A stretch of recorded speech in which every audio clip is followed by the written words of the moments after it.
1. Tema 3. Procesos de incorporación y sustracción de recursos humanos.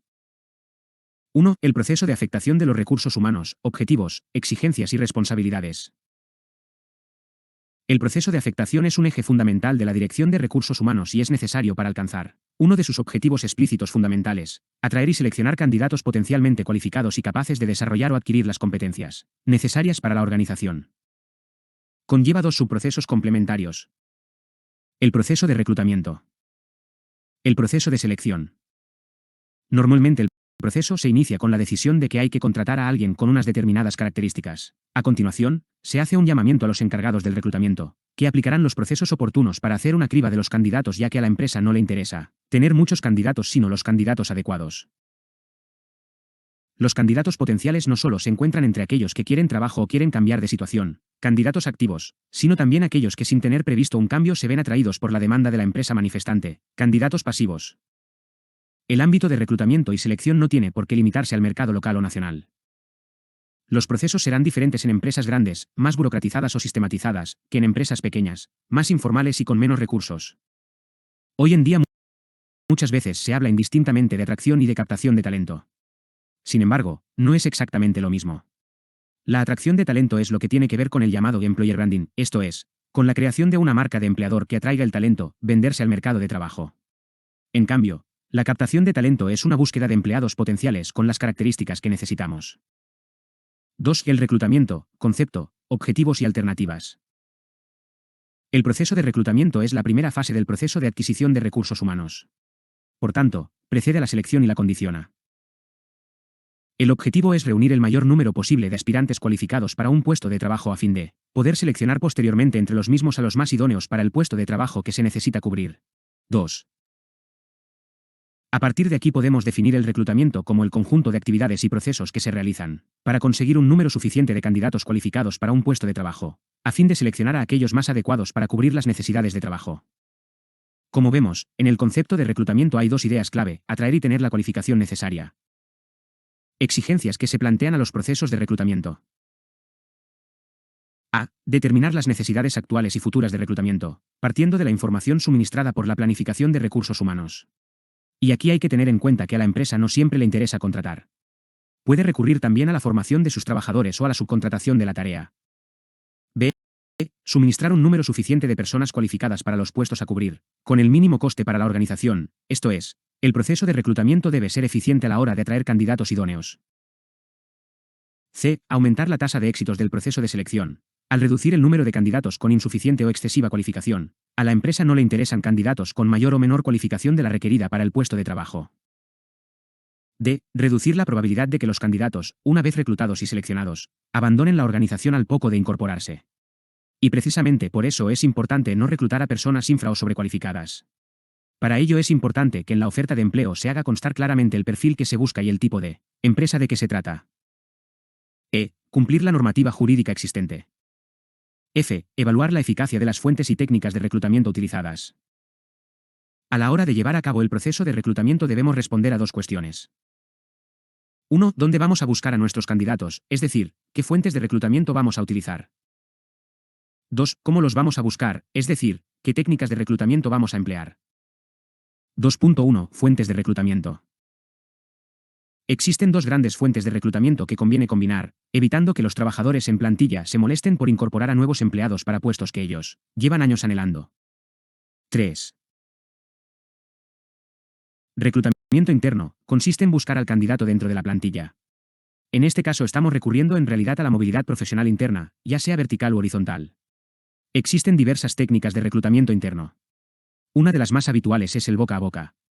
Pero las empresas también pueden recurrir a sus sistemas de información de recursos humanos, archivos de personal e inventarios de habilidades, y a la publicación de la oferta en su página web o intranet, en el portal del empleado, en su app, en el tablón de anuncios o en el boletín interno de la empresa. Reclutamiento externo. Consiste en buscar personas ajenas a la empresa. Reclutamiento interno. Ventajas. 1. El candidato y la empresa se conocen mutuamente. Esto permite reducir el margen de error. 2. Mejora el nivel de compromiso a largo plazo del empleado con la organización. 3. Permite aprovechar las inversiones en formación que hemos hecho en ese empleado o que ese empleado ha hecho en sí mismo. 4. Genera una cierta competencia interna dentro de la empresa y un afán de superación que, dentro de unos límites, favorece el rendimiento de la plantilla. 5. Es más económico en términos de dinero y tiempo para la empresa. 6. La promoción interna es una fuente de motivación. Inconvenientes. 1. Corremos el riesgo de no encontrar dentro de la empresa al candidato idóneo. 2. Puede generar envidias internas y una excesiva competencia entre los empleados. 3. Puede generar endogamia, es decir, todo queda en casa, no entra gente nueva, y corremos el riesgo de que nuestra plantilla envejezca demasiado y no entre frescura, nuevos puntos de vista en la empresa. 4. No se aprovechan inversiones en formación hechas por otras empresas. 5. Se genera una nueva vacante que debe ser cubierta, debiendo iniciarse un nuevo proceso de reclutamiento. Reclutamiento externo. Ventajas. 1. Atrae a personas con ideas nuevas y puntos de vista diferentes, muchas veces jóvenes, que traen frescura a la organización. 2. Se aprovecha la inversión en formación que han hecho otras empresas en los candidatos o el propio candidato en sí mismo. 3. Es un mejor método para encontrar perfiles muy especializados o técnicos. 4. A veces, no siempre, es un mejor método cuando necesitamos contratar con urgencia. Inconvenientes. 1. Es más costoso en tiempo, puede alargarse meses, y dinero. 4. 2. No se conoce previamente a los candidatos y es más fácil equivocarse, es decir, tener una primera impresión muy buena y luego llevarse una decepción. 3. Puede generar frustración entre los empleados de la empresa que no pueden promocionarse. 4. En caso de que se use el salario como mecanismo de captación, pueden generarse desigualdades salariales entre empleados de la misma categoría y afectarse la política salarial de la empresa. 3. La selección, preselección, métodos de selección y análisis de la decisión. La selección es la segunda fase del proceso de adquisición de recursos humanos. Se define como el conjunto de técnicas que nos van a permitir encontrar a las personas más adecuadas para desempeñar determinados puestos de trabajo en la organización. Su objetivo es tomar una decisión sobre la adecuación de los candidatos para los puestos ofertados, amparando tal decisión en la información obtenida mediante instrumentos evaluativos. Al igual que el reclutamiento, la selección debe ser eficiente y eficaz, es decir, emplear los menos recursos posibles para alcanzar los objetivos que queríamos cumplir. Para llevar a cabo la selección, la empresa va a emplear siempre unos instrumentos evaluativos, de lo contrario no sería selección sino incorporación, que pretenden recoger información de los candidatos para tomar una decisión sobre su adecuación al puesto. Además, se suele requerir un profesional capacitado en la utilización de dichos instrumentos, no vale cualquiera. Exigencias que se plantean a los procesos de selección. A. Contribuir a los objetivos finales de la organización. A través de la selección debemos ser capaces de usar instrumentos que permitan anticipar el rendimiento que va a dar una persona, ya que disponer de personal con altos niveles de rendimiento es una condición necesaria para que las organizaciones puedan satisfacer sus objetivos. Ahora bien, la empresa también debe ser capaz de satisfacer las expectativas de sus empleados, que son, de alguna forma, los clientes internos de la empresa. De lo contrario, muchas personas valiosas abandonarán la organización. B. Asegurarse de que la inversión económica que hace la organización al incorporar a personas sea rentable en función de los resultados esperados de ellas. C. Contratar y ubicar a los solicitantes en un puesto de trabajo de forma que se satisfagan tanto los intereses de la organización como del individuo, y es que, si un candidato al poco abandona la organización, entonces es que no era un candidato idóneo. Para cumplir con estas exigencias, el director de recursos humanos debe haber hecho una importante labor de recogida de información sobre el contexto de la organización, del puesto de trabajo y de cada candidato. 5. En cuanto al contexto de la organización, previo a un proceso de selección es necesario que el Departamento de Recursos Humanos disponga de información sobre los objetivos de la organización y la normativa exigida. También conviene que se informe sobre la situación del profesional que se busca en el mercado de trabajo, es decir, es importante saber si ese tipo de profesional abunda o escasea en el mercado de trabajo, ya que si escasea tendremos que pagarle mucho mientras que si abunda se le podrá pagar menos. En cuanto al contexto del puesto de trabajo, el director de recursos humanos debe conocer muy bien el contenido del puesto de trabajo, los criterios de rendimiento del puesto y el perfil de la persona que debe ocuparlo. Y esto se facilita gracias a la información suministrada por el análisis de puestos de trabajo. En cuanto al contexto del candidato, las distintas pruebas de selección nos permitirán conocerlo mejor. La selección se puede entender como un proceso en 3 etapas: preselección, selección y contratación, precedido del reclutamiento y seguido de la socialización del empleado. 1. La preselección es una primera criba de todas las candidaturas que se han recibido dentro de la empresa. La empresa deberá comprobar si los CV se ajustan a las características del puesto de trabajo ofertado, eliminando aquellos que no encajan en la solicitud. Normalmente en la preselección las empresas diferencian 3 tipos de CVs, buenos o aceptables, no descartables y desechables. También es habitual que, en la preselección, las empresas hagan rellenar a los candidatos una solicitud, que muchas veces es digital. 2.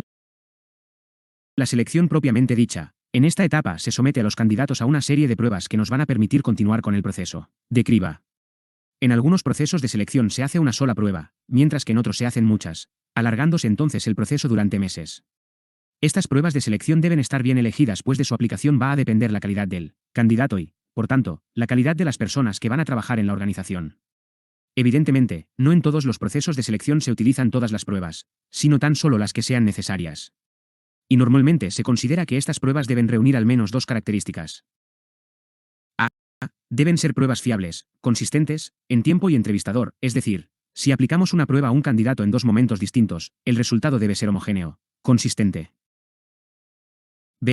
Deben ser pruebas válidas, es decir, deben medir las habilidades, conocimientos o capacidades que realmente se quieren medir. En realidad, la validez garantiza que las puntuaciones que obtienen los individuos en las distintas pruebas son una prueba veraz de lo que será su futuro rendimiento. 6. Recordamos que una prueba puede ser fiable pero no válida. Pero si una prueba no es válida no va a ser fiable. A partir de aquí podemos diferenciar ya distintas herramientas o técnicas que ayudan en el proceso de selección. A. Entrevista preliminar. Se trata de una entrevista rápida y muchas veces telefónica o online. Se quiere tener una primera impresión del candidato pero sin profundizar. B. Test psicotécnicos. Son pruebas muy utilizadas. Entre los más habituales tenemos los test de capacidad numérica, los test de capacidad verbal, los test de personalidad y los test de inteligencia emocional. Generalmente los test de personalidad miden 5 cuestiones: la extroversión, la simpatía, la diligencia, grado de eficiencia de una persona en el cumplimiento de sus tareas, la estabilidad emocional, seguridad y tranquilidad, y la apertura a la experiencia. C. Pruebas de idoneidad. Son pruebas de muy diverso tipo que valoran si el candidato es o no apropiado para el puesto de trabajo. Pueden ser orales, escritas o de realización. D. Entrevistas en profundidad. Es la herramienta por excelencia en un proceso de selección. Es una prueba de intercambio de información entre dos partes, el entrevistador y el entrevistado, y puede ser de muchos tipos: estructuradas, semiestructuradas o no estructuradas en absoluto. También pueden ser individuales, un solo entrevistador y un solo candidato; de panel, varios entrevistadores y un candidato; y de grupo, un entrevistador y varios candidatos. Es más, hay entrevistas que tienen un fin determinado. Suelen desarrollarse en varias etapas, y llegada. 2. Cima. Se descargan las preguntas de mayor interés. Es aquí donde el entrevistado puede formular las preguntas que considere. 3. Desenlace. Debe quedar claro cómo van a volver a contactar con el candidato. Este es también buen momento para preguntar las posibles dudas que se tengan. 4. Salida.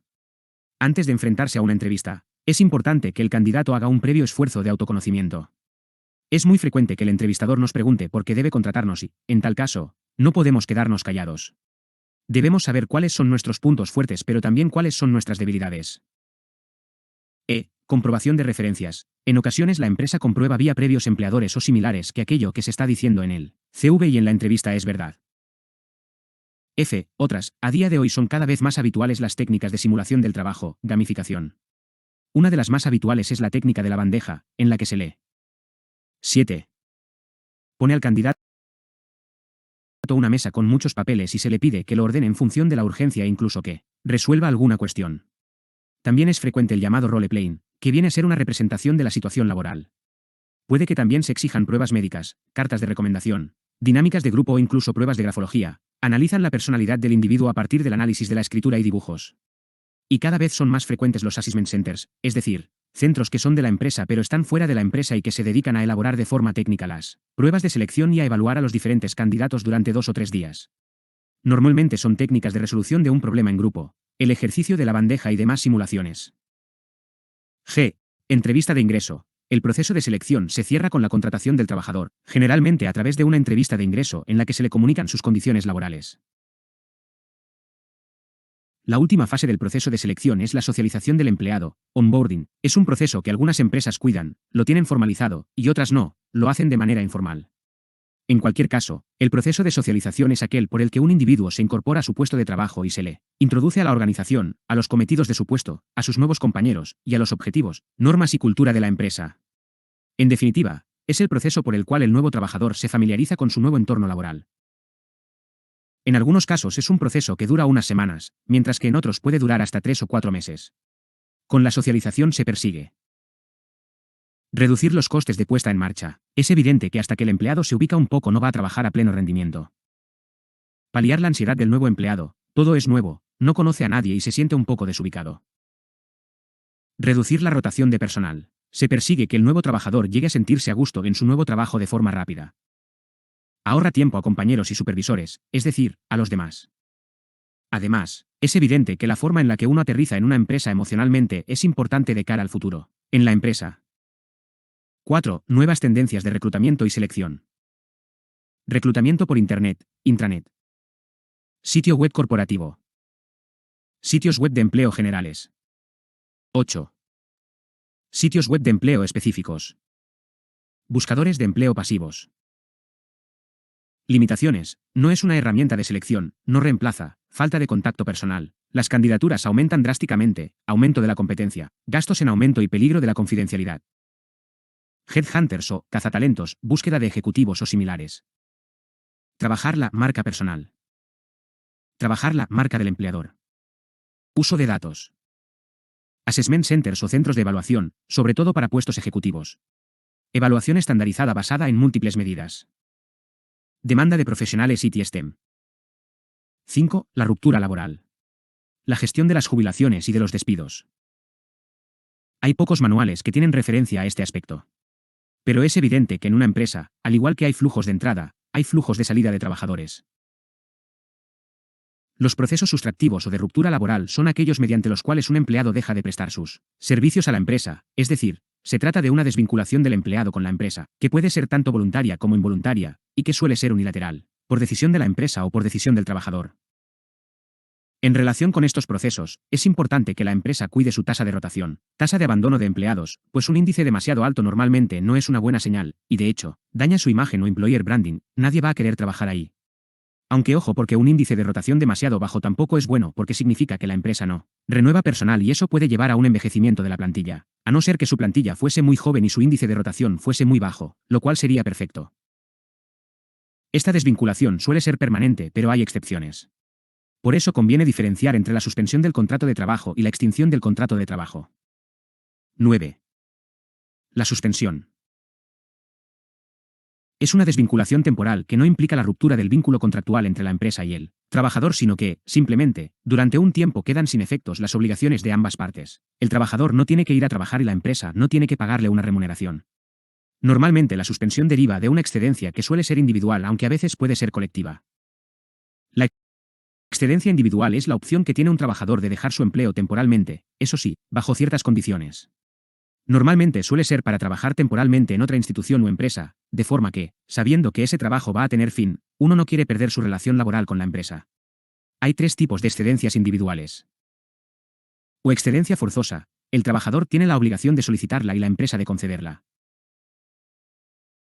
O excedencia voluntaria, el trabajador solicita interrumpir la prestación de sus servicios, si bien en este caso la empresa no tiene por qué concederla. Se requiere una antigüedad de al menos un año en la empresa y puede durar entre 4 meses y 5 años, si bien el derecho de reingreso preferente en la empresa solo dura un año. Además, deben transcurrir 4 años desde la reincorporación de la última excedencia voluntaria. El motivo de la excedencia voluntaria puede ser muy diverso.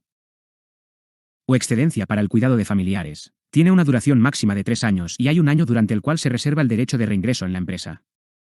Estas son las 3 modalidades legales. Pero puede haber más modalidades en función de lo que haya previsto cada empresa. La excedencia también se puede solicitar de forma colectiva a través de un ERTE, expediente de regulación temporal de empleo, que viene a ser una suspensión del contrato de trabajo que afecta a varios empleados por razones económicas, técnicas o productivas, tiene que estar justificado. Debe ser comunicado a la autoridad laboral y se tiene que consultar a los representantes de los trabajadores. Es una medida que suele derivar de una situación de crisis en la empresa, durante la cual el trabajador ni trabaja ni cobra, si bien tendrá derecho a cobrar el paro si cumple con los requisitos legales establecidos para ello. Otra forma frecuente de hacer frente a una situación de crisis en la empresa consiste en reducir la jornada, entre un 10 y un 70%, con la respectiva reducción del salario, si bien en este caso también se tendría derecho a algún tipo de prestación para paliar la reducción del salario. Ambas son alternativas más suaves que el denominado ERE, expediente de regulación de empleo, que si supone una extinción de la relación laboral que afecta a varios empleos y que en cualquier caso también debe estar justificado. 10. La extinción de la relación laboral supone la desvinculación definitiva del trabajador con la empresa y puede ser voluntaria o involuntaria. Es voluntaria cuando es el propio trabajador quien decide terminar su relación laboral con la empresa, por razones personales o profesionales que, normalmente, la empresa no puede controlar. Puede ser a su vez de dos tipos: dimisión y jubilación. O dimisión. En este caso, el trabajador abandona la empresa por razones personales, por estar insatisfecho o porque se le ha hecho una mejor oferta en otra organización. No es obligatorio entregar una carta de dimisión, pero es elegante que lo haga. Se considera un gesto de profesionalidad. En cualquier caso, tendrá que preavisar con un mínimo de 15 días.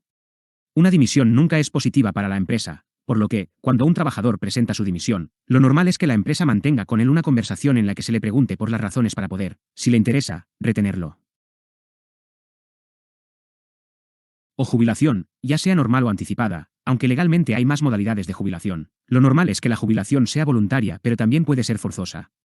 La jubilación supone romper la relación de trabajo al final de la vida profesional del individuo, que recibirá de la empresa unos pagos por jubilación y de la seguridad social unas prestaciones por jubilación, para lo cual tiene que haber estado dado de alta en la SS y haber cotizado durante 15 años.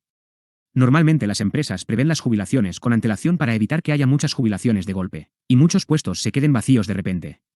También es frecuente que las empresas ofrezcan jubilaciones anticipadas que, junto con los planes de jubilación anticipada, son una alternativa más suave que los despidos para reducir plantilla. Los planes de jubilación anticipada tienen tres características. A. Son un paquete de incentivos financieros que hace que a los empleados de mayor edad les resulte atractivo jubilarse antes de lo que tenían pensado. B. Es una ventana que está abierta durante un tiempo limitado, esto es, ese paquete de incentivos financieros está disponible cuando a la empresa le interese que lo esté. C. Se tiene que hacer de forma ordenada, bien gestionada. A veces estas jubilaciones anticipadas se realizan con cláusulas en las que el trabajador puede volver a la empresa para formar a su sucesor. Rupturas laborales involuntarias. O la ruptura laboral involuntaria por excelencia es el despido. Se produce por decisión unilateral del empresario, generalmente, o idealmente, por razones de productividad o disciplina. Sin embargo, en la práctica muchas veces esta no es la razón. Simplemente sobra gente y se despide a uno que no es el que menos rinde, sino cuyo despido es el más barato. En cualquier caso, recordemos que el trabajador siempre puede impugnar el despido, pudiendo declararse procedente. 11. Improcedente. El trabajador volvería a la empresa, o nulo. El despido nunca ha tenido efectos y habría que pagar al trabajador el salario que no hubiese cobrado durante el tiempo en que hubiese estado despedido.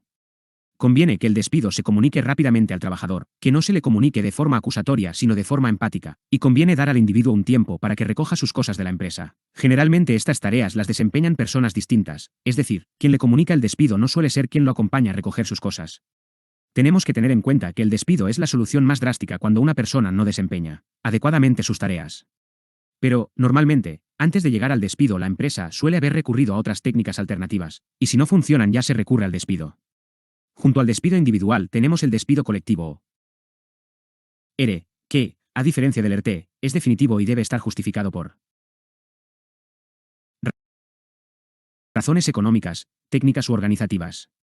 Además, para que el despido sea calificado como un ERE se deben cumplir una serie de condiciones legales. Hay que despedir al menos al 10% de la plantilla, unos 30 trabajadores, y hay que gestionarlo muy bien, es decir, hay que comunicarlo a las personas afectadas. Hay que establecer muy bien los criterios en base a los cuales se despide, justificar por qué se despide a esos trabajadores y no a otros. Hay que tranquilizar a los trabajadores que permanecen en la empresa para no deteriorar el clima laboral, y hay que gestionar muy bien los medios de comunicación ya que es una decisión muy popular. En cualquier caso, todo trabajador que sea despedido, ya sea a nivel individual o como consecuencia de un ERE, tiene derecho a una indemnización de 20 días de trabajo por año trabajado con un máximo de 12 mensualidades, aunque es posible que el expediente fije otra indemnización, y la prestación por desempleo.